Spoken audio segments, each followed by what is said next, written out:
Okay, let's go. Hi guys, welcome back to my first mini vlog as a VIP guest in Educard Conclave 2025. Right now we all are in the City Food Auditorium and this was the place given to us for the shoot of our vlog. So until the event starts, we were provided with this buffet system by Educard. भाई you can see यहाँ पर 8,000 से भी ज़्यादा बच्चे थे and I'm grateful कि मुझे VIP मिला. So they started this event by lighting this.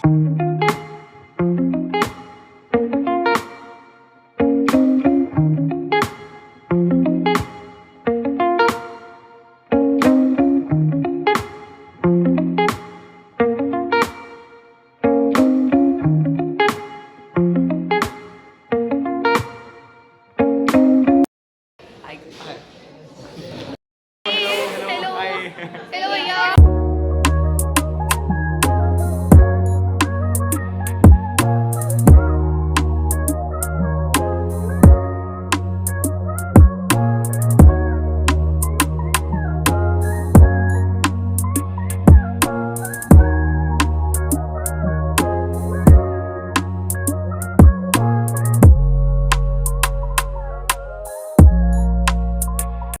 The living legend himself, Mr. Prashant Kiran.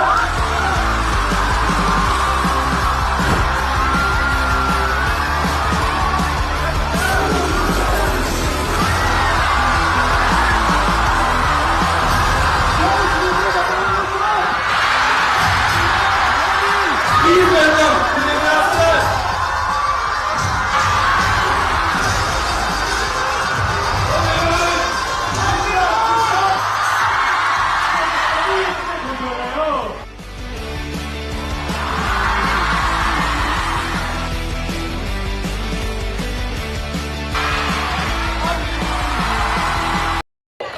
Right? Chalo, let's start clapping with all the next. प्रशांत भैया. So now we will have your Prashant Bhaiya.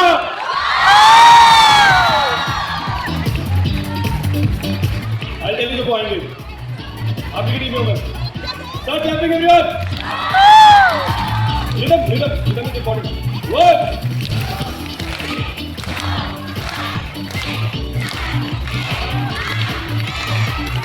Pace. 1, 2, 3, 4, 5, 6, 7, 8. Now cheer everyone.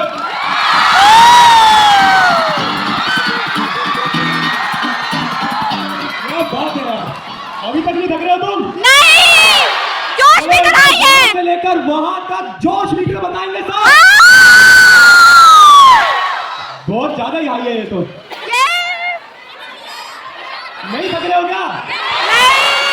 क्यों नहीं थक रहे हो यार? जोश में डराई है.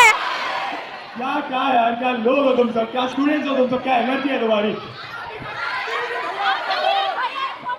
ये बेटा ये ऑफलाइन इवेंट है, ठीक है, ये ऑनलाइन क्लास नहीं है, तो इसमें मैं वहां आके तुम्हारे लगा भी सकता हूँ. आ जाओ, क्या होता है? आ जाओ. क्यों मार खा रही है तुमको? चलेगा. पेरेंट्स कहाँ हैं सबके? अच्छा, तभी चिल्ला रहे हैं ये लोग. मैं सोच रहा इतना कैसे चिल्ला रहे हैं. अच्छा, पापा मम्मी को बाहर हैं. अच्छा, पापा मम्मी को तभी इतने खुश हो रहे हो. वाह बेटा वाह. अच्छा ये बताओ, अभी तक मजा आ रहा है? बोर तो नहीं होगा? बहुत मजा आ रहा है. नहीं हो? हाँ. सुन बाप, सुनोगे? मेरी भी सुनोगे? हाँ. नहीं, क्या होता है? सुन लो मेरी भी. तो ये बताओ कि तुम सब जैसे सब स्कूल स्टूडेंट्स हो, स्कूल लाइफ कैसी चल रही है सबकी? अच्छी. मजा आ रहा है या फिर ऐसा बोरियत सी महसूस होती है, स्कूल जाना पड़ता है डेली, ऐसा तो नहीं है? देख लोग कह रहे हैं. अच्छा, नेक्स्ट प्रॉपर्टी क्लास बहुत बेटर है स्कूल से. रुको तो सुनो तो, अभी पता क्या हुआ.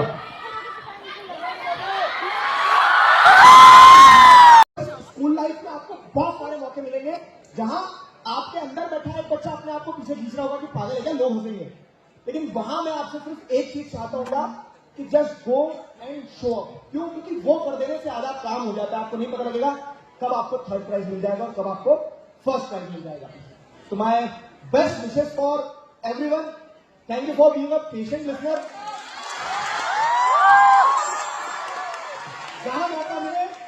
शो ऑफ करना। फोटो फोटो फोटो फोटो एक फोटो मैं लेता हूँ तो मेरे कि मस्ती भी खूब करना, क्यों? क्योंकि ये मौका फिर से नहीं आएगा आपको। और मेमोरीज भी खूब क्रिएट करना, साथ ही साथ एक सही गोल डिसाइड करना और सही डायरेक्शन में गोल पे काम करते रहना। ये बहुत असेंबली का जो ना 2 मिनट का साइलेंस लगेंगे, 2 मिनट के साइलेंस में जाने से बहुत उड़ जाए।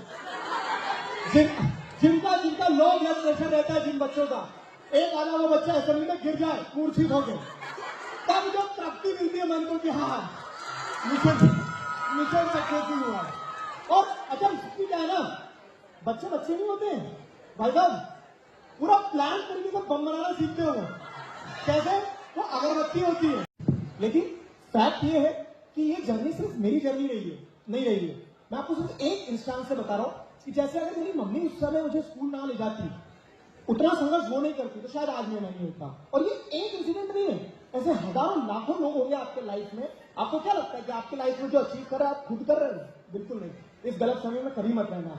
साइलेंटली आपके लिए हजारों लोग प्रे कर रहे होते हैं, साइलेंटली आपके लिए हजारों लोग एफर्ट्स लगा रहे होते हैं, तब जाकर आप बनते हो। और उन हजारों लोगों में मैं ग्रेटफुल हूं कि आप सब लोग हो जिनने मुझे आज ये मुकाम दिया है। तो thank you very much for that. Odisha के हाल में 2 बातचीत करेंगे, ये अच्छे आज हम बात सेक्शन ए में भाई साहब बच्चे आते हैं जो एकदम आधी क्लास को चश्मा लगा हुआ है, सारे पढ़ने वाले बच्चे रिलेटेबल। सेक्शन बी में बच्चे होते हैं आगे पढ़ने वाले और आगे मस्ती करने वाले। सेक्शन सी में क्या होता है ना, धीरे धीरे मस्ती करने वालों का परसेंटेज बढ़ जाता है। और जो सेक्शन डी होता है भाई साहब, वहां बच्चे नहीं होते, वहां होते खूंखार बच्चे। अगर किसी टीचर का सब्स्टिट्यूशन पीरियड लग गया तो वो टीचर जाने से पहले एक बार हनुमान चालीसा पढ़ के जाता है। इस सेक्शन में नहीं रहना है। तो सेक्शन डी वाले बच्चे चीयर्स फॉर यू, अपना नाम दे दिया करना, ये एक इंपॉर्टेंट चीज है।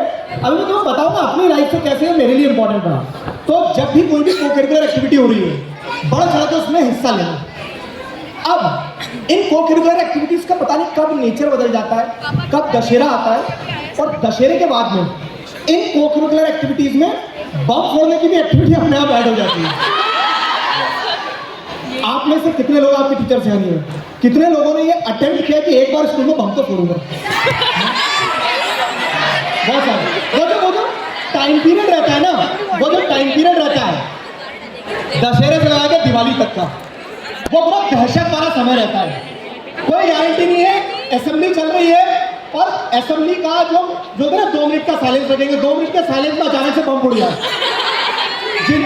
जिनका लो ब्लड प्रेशर रहता है, जिन बच्चों का, एक आधा वो बच्चा असेंबली में गिर जाए मूर्छित हो गए, तब जो तृप्ति मिलती है मन को कि हाँ मिशन सक्सेसफुल हुआ। और अच्छा इसलिए क्या है ना, बच्चे नहीं होते हैं भाई साहब, पूरा प्लान तरीके से बम बनाना सीखते हो। कैसे? वो अगरबत्ती होती है, वो मच्छर छाप अगरबत्ती जो होती है, उसमें ना एक एंड पे सुतली बम की वो लगाई जाती है, उसको आग लगा दी जाती है। वो टाइमिंग के हिसाब से धीरे धीरे घूमती है और वो उस बत्ती के पास पहुंचती है और फिर लगाने के 20 मिनट बाद बम फूटता है। पूरा कैलकुलेटेड होता है। ऐसी ट्रेनिंग दी है जैसे कहीं तालिबान से सीख के आए पूरा। तो ये स्कूल की वो कोर मेमोरीज है जो मुझे लगता है इररिस्पेक्टिव ऑफ द फैक्ट कि आपका स्कूल टियर 1 सिटी में, टियर 2 सिटी में, महंगा स्कूल है, सस्ता स्कूल है, सरकारी स्कूल है, हर स्कूल में ये चीजें हो रही होती है। अलाइन सबके स्कूल में हो रहा होता है। तो अब इन्हीं सारी एक्टिविटीज के बीच में मैं भी बड़ा हुआ। ऐसे ही स्कूल मैंने भी पास आउट किया, सारा सब कुछ हुआ। अब क्या हुआ ना, स्कूल पास आउट हुआ 8-9 साल हो गए, 8-9 साल। अब इन 9 सालों के बाद में touch wood I am a teacher, तो मेरा स्कूल कभी खत्म नहीं हुआ। एक बैच जाता है, दूसरा बैच आता है, तो कंटिन्यूसली मैं बच्चों के साथ तो जुड़ा हूँ। विदाई 4.2 दूसरा बैच आ जाता है, तो वो लर्निंग और टीचिंग का साइकिल कंटिन्यूसली चलते रहता है।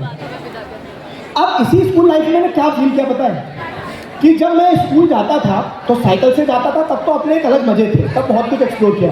लेकिन जब पेरेंट्स छोड़ने जाते थे तो मुझे धुंधली धुंधली चीज़ें याद हैं कि जब मैं नर्सरी में था तो मेरी मम्मी मुझे छोड़ने जाती थी। अब हमारा जो घर था वो स्कूल से बहुत दूर था, तब हम दूसरे घर में रहते थे किराए से, तो स्कूल से बहुत दूर था। और स्कूल में जब आप नर्सरी में होते हो ना, तो वहाँ स्कूल तो सिर्फ इसलिए ले जाया जाता है आपको कि आप बैठ पाओ 2 मिनट। क्यों? क्योंकि आप जाते थे, वहाँ रोना शुरू कर देते थे और थोड़ी देर में छुट्टी हो जाती थी। तो मेरी मम्मी मुझे गोदी में बिठाकर कच्चे रास्तों से बहुत दूर लेकर जाती थी पैदल पैदल, ठीक है। अब क्या होता है, वो पहुँचती थी वहाँ, अब वापस घर जाएंगी, थोड़ा सा काम करेंगे और वापस लेने का टाइम हो जाता था। तो उनके लिए वो क्या होती थी, मॉर्निंग वॉक बहुत लंबी होती थी, किलोमीटर्स तक वो पैदल चलती थी।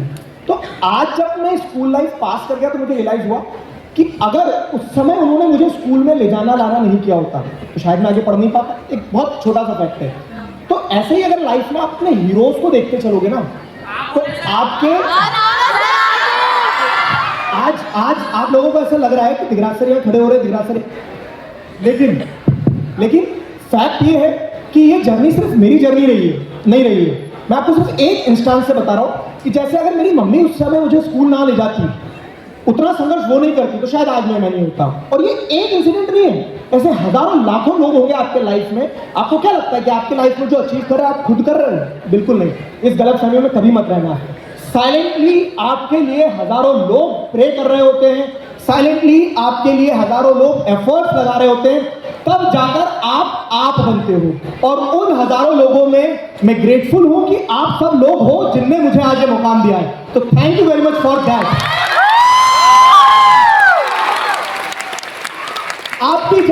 आपकी जर्नी नहीं होती है, वो हमारी जर्नी होती है। इसीलिए thank you very much for being so lovely audience. बहुत बेहतरीन करोगे। I love you all.